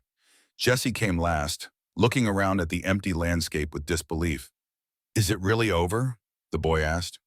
For now, Caleb said. But Ward meant what he said. We need to be gone before he changes his mind, before he finds some legal loophole to justify coming back. Manuelito's warriors began breaking camp with the same efficiency they'd shown setting it up. Within 20 minutes, all trace of their presence was erased. Naomi came to Caleb one final time, took both his hands in hers. You gave me my life back twice now. Once from those bad men, once from the army. I have no words sufficient to thank you. No thanks needed. Just honor Cheto's memory. Live well. That's all the payment I need. She turned to Jesse, smiled with genuine warmth. Little warrior, you are braver than you know. You will grow to be a man your mother would be proud of. I see her in your eyes, in your heart. Keep that alive. Keep her alive through your choices. Jesse nodded, unable to speak past the emotion choking his throat. Dakota approached, offered Jesse something wrapped in leather. The white boy unwrapped it carefully. Found a knife with a carved bone handle. Beautiful workmanship. For you, Dakota said in halting English. Brother, remember. I will. I'll remember everything. Wait. The Apache mounted up, Naomi riding double with one of the warriors since Sunka was still healing from his wound. Manuelito paused before leaving, spoke to Caleb one final time. You are welcome among the Mescalero always, Caleb Stone. If ever you need help, if ever you face trouble, send word. We will come. This I swear on my wife's memory and my daughter's life. Then they were gone, riding north toward the mountains, 6 warriors and 1 woman who'd been saved by strangers who became something more. The sound of their horses faded slowly until only silence remained. Sarah and Reverend Cole prepared to leave as well, their wagon loaded with the supplies that hadn't been used, thank God. You did good here, Caleb, Sarah said as she climbed to the driver's seat. Rachel would be proud. I'm proud. This whole territory should be proud, though most of them won't ever know what really happened. That's fine. We don't do right things for recognition. We do them because they're right. Spoken like your wife. She trained you well. They rolled away south towards Silverton. Ezra lingered longest, sharing a final cup of coffee on the porch while the morning sun climbed higher. Ward's going to be a problem going forward, the marshal said quietly. Man like that doesn't forget humiliation, doesn't forgive being shown up by civilians in town law. You need to be careful, Caleb. Watch yourself. Watch Jesse. I know. We'll be careful. Might spend more time in town for a while, less time isolated out here. That's probably wise. And Vaughn, he's lost a $200 bounty because of you. Men have killed for less. He'll want revenge, legal or otherwise. Then he can get in line. Seems like I'm collecting enemies. You're collecting the right kind of enemies. The kind that mark you as a decent man. Ezra stood, offered his hand. You ever need help, you send word. Ah, Satan, I'll come running. Same to you, Marshal, same to you. Ezra rode away, leaving Caleb and Jesse alone on their property for the first time in 3 days. The sudden quiet was almost disorienting after all the chaos and noise and constant tension. Jesse broke the silence first. Pa, what happens now? Caleb looked at his son, saw the boy who'd grown up considerably in 72 hours, saw the beginning of the man he had become, shaped by these events in ways that would echo through his entire life. Now we finish that gate we started 4 days ago. We build that fence proper. We get back to the work that matters. They walked to the workshop together, father and son. The mortise and tenon joint waited exactly where they had abandoned it, the wood unchanged, the principles unaltered. Jesse picked up his tools without being asked, examined the work he'd been doing before the world turned upside down. Show me again, he said, how to get the fit perfect. I want to do this right. Want to build something that lasts. Caleb smiled, felt some of the tension drain from his shoulders. This was what mattered, not the soldiers or the threats, or the near-death experiences. This moment, this work, this transfer of knowledge from father to son. Watch close. The secret is patience. You test the fit, shave a little, test again, work slowly. Let the wood tell you what it needs. Rush it, and you'll ruin the whole piece. They worked through the morning, occasionally pausing to look up and scan the tree line, old habits that wouldn't fade quickly. But slowly, gradually, the rhythm of the work took over. The careful strikes of the hammer, the precise cuts of the chisel, the satisfaction of seeing pieces fit together perfectly. By noon, the gate was finished. They hung it together, tested the swing, adjusted the hinges until it moved smoothly without binding. It was good work, honest work, the kind that would last for decades. There, Caleb said, stepping back to admire their handiwork. That's a gate your grandchildren will use someday. That's the kind of craftsmanship that matters. Jesse ran his hand along the wood, feeling the joints that had no nails, the fit that was perfect. Ma would have liked this, wouldn't she? Would have said it showed good character. She would have loved it, would have said it proved you can build things that last even when the world tries to tear everything down. They stood together in comfortable silence, examining their work. Judge appeared from wherever he'd been patrolling, sat between them, calm now that the danger had passed. Pa, Jesse said after a while, I was scared. When the soldiers came, when Wardaw was talking about hanging Mo, I was more scared than I've ever been in my life. I know, son, I was terrified too.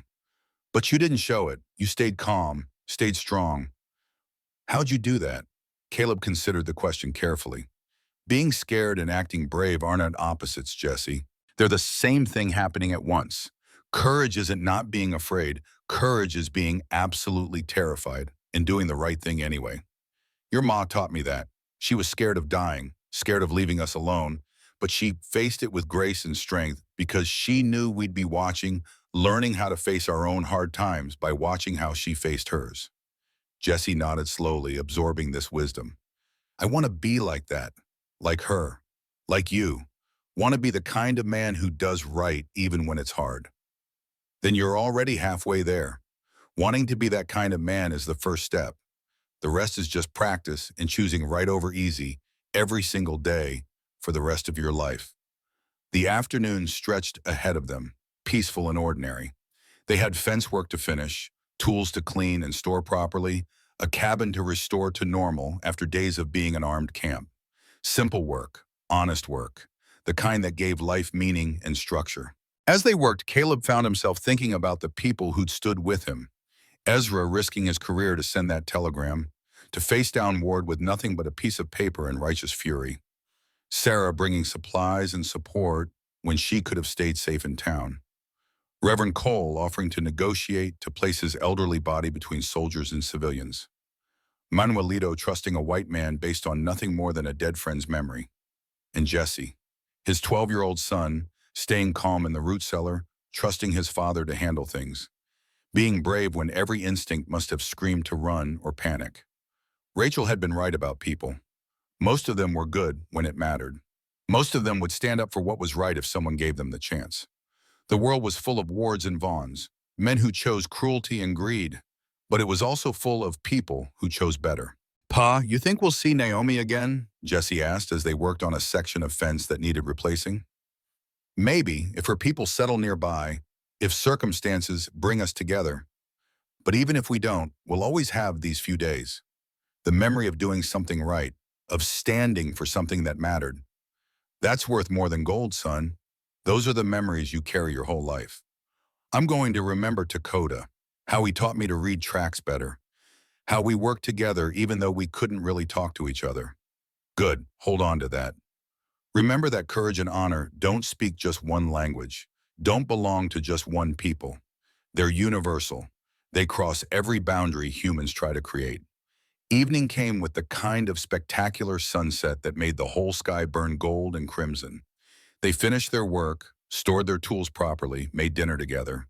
Just the two of them in the cabin that suddenly felt both empty and full at the same time. After Jesse went to sleep in the loft, Caleb sat alone by the fire, thinking about everything that had happened. 3 days that had changed everything while changing nothing. The cabin was the same, the work was the same, but he and Jesse were different now, had been tested and proven, had learned things about themselves and the world that couldn't be unlearned. He thought about Chado, about that promise made 8 years ago. Take care of my people. The promise had led him to risk everything, had nearly cost him his life and his son's future. But he'd honor that promise again tomorrow if needed, would make the same choice every time. That was what Rachel had understood. That was what she'd tried to teach him, that the measure of a life wasn't comfort or safety or wealth. It was the choices made when choosing wrong would have been easier. It was the stands taken when standing carried costs. It was the promises kept even when keeping them hurt. Outside, Judge barked once, then settled. Just the normal sounds of night in the mountains. No threat, no danger. Just the world continuing its ancient patterns, uncaring about the small dramas of people trying to do right in a universe that didn't grade on effort. Caleb climbed to the loft, lay down beside his sleeping son. Tomorrow they'd continue the fence work, fix the sections that needed attention, maintain what they'd built. Simple work, honest work, the kind that mattered. For now, they were alive. They were together. They had done the right thing even when it cost them almost everything. Rachel would have been proud. Chado would have been satisfied. That was enough. In the darkness, Caleb closed his eyes and drifted toward sleep, knowing that Ward and Vaughn were still out there, that this might not be truly over, that threats could return. But tonight, they had peace. Tonight, they had earned rest. Tomorrow would bring its own challenges. Tonight, peace was sufficient. But peace, as Caleb had learned in 40 years of living, was always temporary in this territory. The winter passed slowly. The fence stood strong through January snows and February winds, testament to proper craftsmanship and patient hands. Jesse worked beside his father most days, their conversations growing shorter as understanding deepened. The boy had changed after watching 30 soldiers arrive with the gallows. Some innocence had burned away, replaced by something harder, more aware. The letter arrived on a gray March morning, delivered by a postal rider who wouldn't meet Caleb's eyes. Federal court summons, Captain Harrison Ward, plaintiff. Charges, interference in military operations, harboring fugitives under federal bounty, conspiracy to obstruct lawful authority. Trial date, April 15, 1876, Santa Fe Territorial Court. Failure to appear would result in immediate arrest warrant and seizure of all property. Jesse read over his father's shoulder, his face pale. Ward said he'd find a way. He did. Caleb folded the paper carefully, his hands steady despite the rage building in his chest. Man keeps his promises. I'll give him that, even the evil ones. What do we do, Pa? Caleb looked at his son, then at the fence line they had repaired together, at the cabin Rachel had loved, at the workshop where 3 generations of knowledge hung on the walls. Everything they had was here, everything that mattered. We fight, but we fight smart, the way your ma would have. We don't just show up and hope for mercy. We build a case. We get witnesses who will testify to truth. We get Agent Townsend's written statement. We make Ward prove every single lie Vaughn told under oath. And if we lose? The question hung between them. If they lost everything. The cabin, the land, possibly their freedom. Then we lose knowing we stood for what was right. Your ma used to say that how you lose tells more about your character than how you win. We'll lose with our heads high if it comes to that. But Caleb Stone didn't plan on losing. The trial lasted 3 days in a Santa Fe courthouse that smelled of tobacco and old wood. Ward brought an impressive array. Vaughn, who lied smoothly under oath about being attacked without provocation. Curtis Drummond, who swore Caleb had threatened to kill them all. A dozen soldiers who testified they'd witnessed Caleb harboring hostile Apache raiders. Caleb brought truth, though truth was a harder sell than lies wrapped in official language. Ezra Grant testified about finding Naomi tortured, about Vaughn's history of violence, about riding hard to get verification that saved lives. Sarah Brennan testified about bringing supplies to help defend innocent people against illegal execution. Reverend Cole, 73 years old and shaking with arthritis, stood in that courtroom and called Ward's actions an abomination before God and law both. Agent Marcus Townsend sent written testimony, signed and sealed, stating that Naomi was under federal protection, that any attempt to harm her violated Department of Interior policy, that Caleb Stone had acted as an agent of basic human decency in circumstances that demanded it. The judge was a man named Thornton, 68 years old, who'd served on the territorial bench for 30 years. He'd seen everything, believed little, and cared only about what could be proven. He listened to 3 days of testimony, then he rendered judgment. I find the charges without merit. Mr. Stone acted in defense of another person who was under federal protection and being subjected to torture by licensed bounty hunters operating outside the scope of their authority.